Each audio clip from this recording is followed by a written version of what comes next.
Good morning, and welcome to another episode of Who Closed Last Night, a podcast by Walnut Street Hospitality Group. I'm Stan.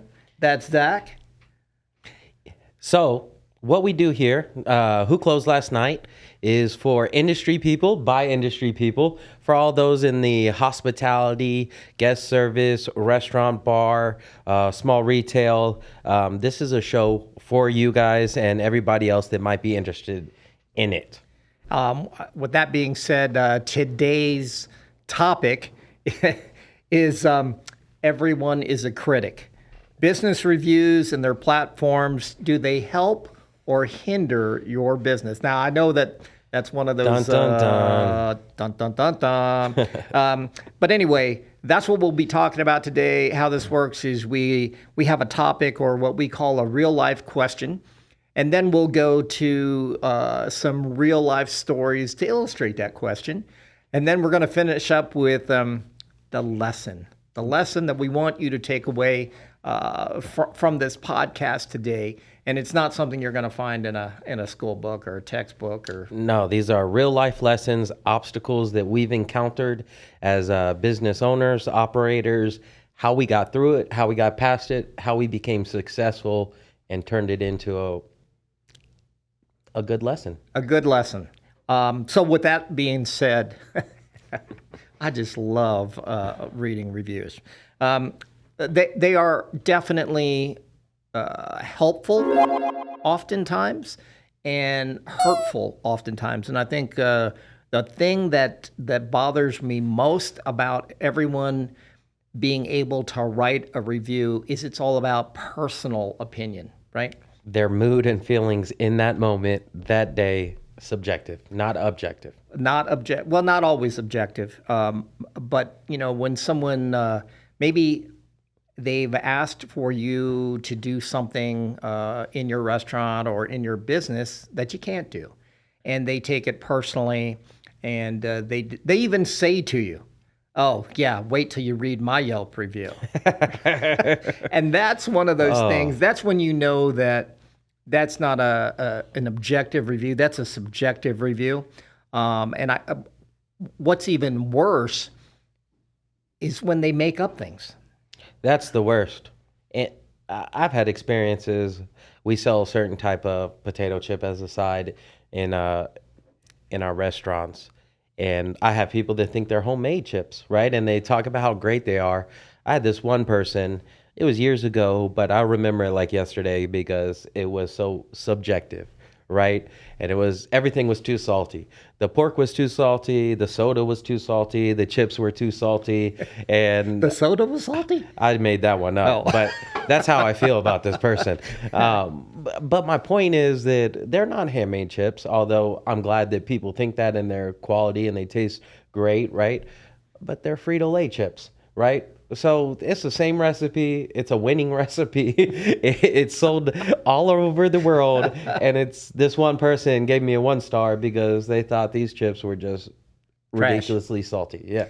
You know what's interesting, and I always do this. Whenever we get a low review, I always go to, whether it's Yelp or Google or TripAdvisor, and I go to that person's page and look at the reviews that they've left. And probably 75 or 80% of the time, that's all they do is leave negative reviews. They think that is their mission in life, to make everyone else as, miserable as themselves. Definitely.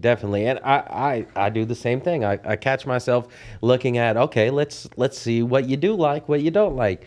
And I think the part about that frustrates me so much is when they say you're too expensive, but they give somewhere like McDonald's 5 stars, right? And it's like, you're putting us on the same playing field, but we're not everything out of a can, everything out of a bag, frozen preservatives. We make everything from scratch in our stores, and you just can't compare the two. It's apples and oranges. I think you're getting a little emotional here. Oh, man. I'm trying to cool it down. Here. So the question really, the real life question is, do the review platforms in today's world offer realistic reviews, or are they just a platform for people to vent about their personal opinion, and try to get other people to follow their suit, so to speak? Do those people, those reviews really help a business, or is it just an axe to grind? I think that's interesting, and I have some comments for that. Okay. I think that even though they're not always objective and they're not always how I would describe the experience, I'm trying to be nice here.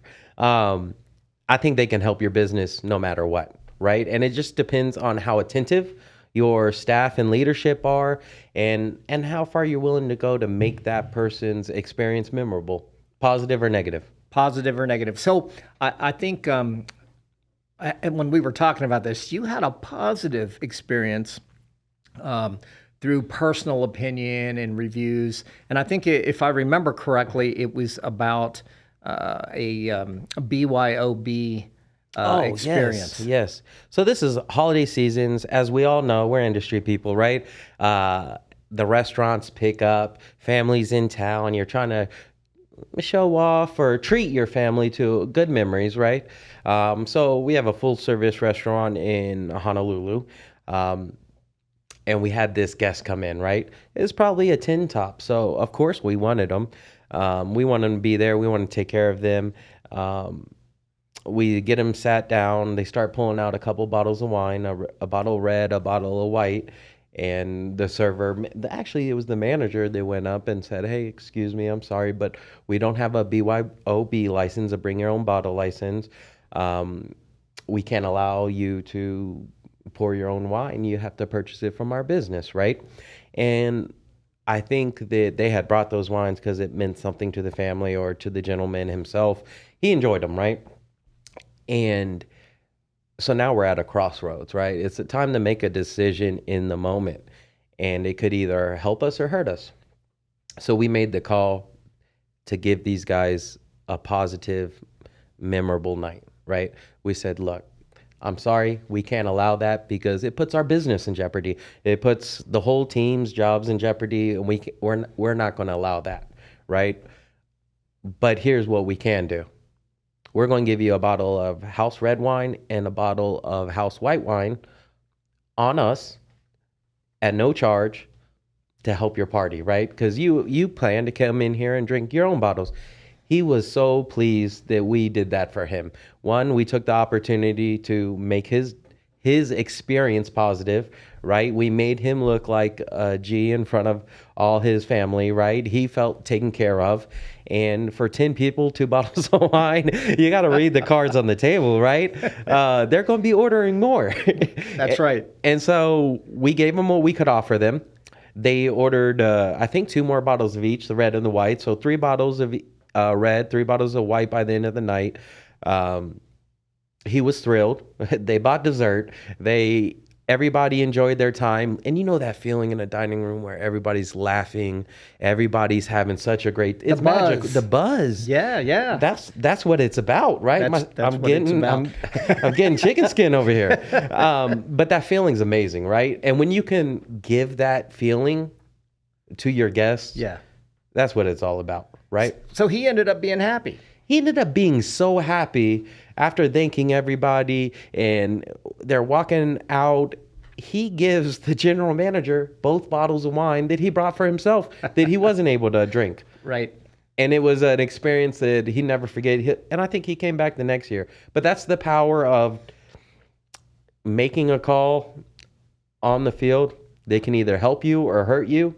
And as a business, are you trying to let them leave happy or upset at you? Did they leave a good Yelp review? A glowing Yelp review. And not only that guy, they say bad news travels faster than good news, right? But when you make someone's experience so memorable, everybody wants to talk about it, right? And so the whole table left, multiple reviews, glowing reviews. And not only was the food good, the wine good, the experience good, but when the focus of their reviews is all about the customer service, could you ask for anything better? No, you can't. You can't. And I think really that's what this is all about. So we're going to talk about negative reviews next, but the what a positive review can do for you is measurable. And Yes. it's scary because, Yelp is one of those companies that's almost too big to mess with. People don't want to mess with it because they say it's their algorithms that remove your good reviews and put up only your bad reviews.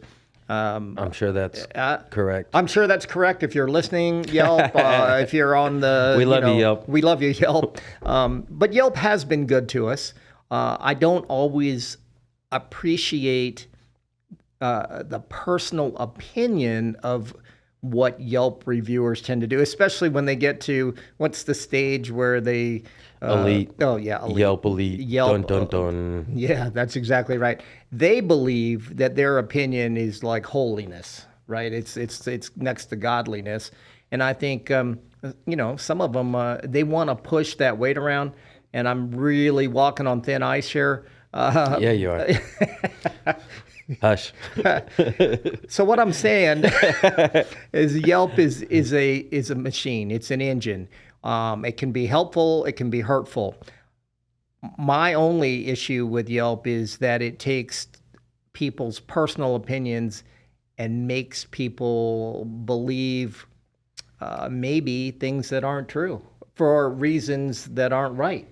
And it's amazing because you can see when you have good Yelp reviews, when you go, at least my experience has been when you have good Yelp reviews and people are walking up and down the sidewalk in front of your restaurant. You see them out there through the glass. Oh, and they're, thumbing through and they stop and they're like pointing at your sign. And then they all huddle around to read the most recent reviews. And then they come in the your door. restaurant. That's right. And could you imagine if that wine experience went the opposite way? Oh. If we had just held to our guns and was like, I'm sorry, you can't do that. It's against the law, right? How negative of a review would that have been? Oh, it would have been a terribly negative review. And beyond that, beyond the review, like you alluded to, it's really about, what do other people, how many people are they going to tell? And how is that story going to get spun? Yes. So that the restaurant's terrible because I can whatever. hear it in my head. When I made the reservation, they told me I yes. could bring my own wine. So, 3 days before Christmas, my whole family's in town. We all drive in to the restaurant with our bottles of wine and they turn us away. Yep. I could see it right there and it'd be written as a factual situation. That's right. Because that's what people Their want perspective. to do. But I think a lot of people that do negative reviews want to do it intentionally. It's like Yes. a personal dagger that they, a personal war that they're waging because they didn't get their way. They weren't necessarily happy. Which brings me to one of those things that, it's fantasy land. And what I really would love to do, and I'm sure I wouldn't be the only one. What if you could... It'd be popular. It would be really popular. Yes, it would. What if you could start a Yelp sort of rating system that rates customers? Uber does it. I love that Uber and the delivery service has done it. And I will tell you that it's helped, right? Yeah. Yep. So, we've signed up for a plethora of delivery services over the last couple of years where that might have been the only way to get food to the guest, right? Right. Due to, circumstances. But when we signed up for all of that, part of their deal is to bring a temperature controlled bag. It's part of their uniform, right? And we're not supposed to be providing them bags. In Hawaii, I have to charge for every bag because it's an environmental thing. By law, I have to charge 15 cents per bag, no matter who I'm giving it to it. And if someone walks in the door and they're auditing me and I don't charge them for that bag, my business is in trouble. Right. Right? So to cut through some of this, the drivers have to show up without a bag. They ask for a bag because they're not prepared. Of course, I let them know what's going on and that I have to charge them for the bag. And, we're about customer service. So most of the time I present them with a bag and ask them to bring the thermal bag next time, right? And there's some people that have blown up on me. Oh, this is ridiculous. You won't give me a bag, but I'm trying to do this for you. Like, I'm walking on water over here trying to get your guest this stuff, and you're making it difficult. And I'm like, that's not true, right? But with this rating system now, 1 star for this guy. He'll never. And then they call you. Yep. They say, hey, what's going on with this driver? And I have the opportunity to express what happened from my perspective, right? Right. And I'm not even that nasty. I'm just facts, right? But I can request that they don't send that driver to any of my stores. And we get a lot of deliveries. So if their compensation depends on how many deliveries they can make at some places, right? They just cut themselves out of 5 different restaurants. Right. From throwing a fit. Well, so if you are a Uber rider, Yes. if you go to the Uber page, you book a trip, and you go to the Uber page, top right-hand corner, you do a little tap there, and it's your rating as a passenger. What's your rating? It's good, man. Okay. I'm going to check out mine. But I think what's important is that Uber has taken the opportunity to rate its riders. They've recognized. They recognize that not every rider is equal. They might be equal, through a lot of different legal ways, but just like everybody thinks a restaurant is a 3-star, someone else thinks it's a 4-star, Uber has decided to go ahead and rate its customers. And I love that. And I think that if you could come up with a Yelp sort of program that you can rate customers. So what if in order to leave a review on Yelp, right, like Uber, in order to get a ride, you have to build your profile, right? They should allow that, right? Because that's beautiful. I think it's beautiful, but it kind of levels the playing field. It's not all about everyone pointing a finger at the business. Now you can go in and say, this person, you can give your personal opinion. Sorry, we don't serve chicken. We're a pork place. Exactly. I'm sorry that you're a vegetarian and came in and we didn't have a plethora of vegetarian options. Or even better yet, we're sorry that you came in and felt it was too expensive, even though all of our prices are online and on our menus. If you want to know how much you're going to pay, look at a menu before you go in. That's what I do before I go out. That's what you do. But I guess what I'm saying really is that all of these rating systems, again, Yelp, Uber, or Yelp, TripAdvisor, Google, they all have, I guess I would say, some sort of value. I would agree. If you could only, like when you find a norm and you take out the bottom 10% and the top 10% and you're there in the middle. Yep. I think that's what you kind of have to look at, right? What is the average score? What is it that most people say? And then you got to be able to take out the ones that, they just want to hurt you because they didn't get their way. And that's correct. It's got to be objective. I would agree that in theory that would even the playing field. Yeah. And that's what we want as operators, as restaurateurs, as business owners. We want to be able to defend ourselves. Yes. Right. Absolutely true. So now you've heard us rant for this episode, and we've been building this cheese pizza. On this particular one, we threw a whole bunch of vegetables and stuff on top of it. Almost got lost in the sauce. But I think for us, we want to make sure to help you. And what we're saying, I think, is that, look, the lesson here is you're going to get reviews. Yes. No matter what, you're going to get reviews. And they're not always going to be good reviews. But the one thing, if I could pass along, and it was the hardest thing for me to learn, was the customer is not always right. But the customer is always the customer.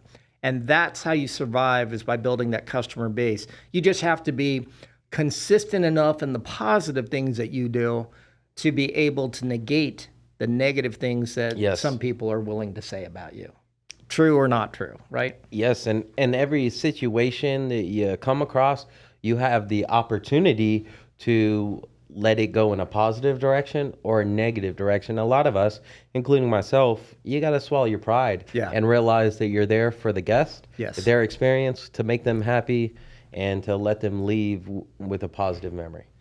The other part from a learning side is no matter what they say, you always have to examine what truth there are in that, Yes. right? Because, where there's smoke, there's a little bit of fire. So usually it starts, and I say usually because sometimes that might not be the case in rare circumstances, but typically there's something that started them down this path.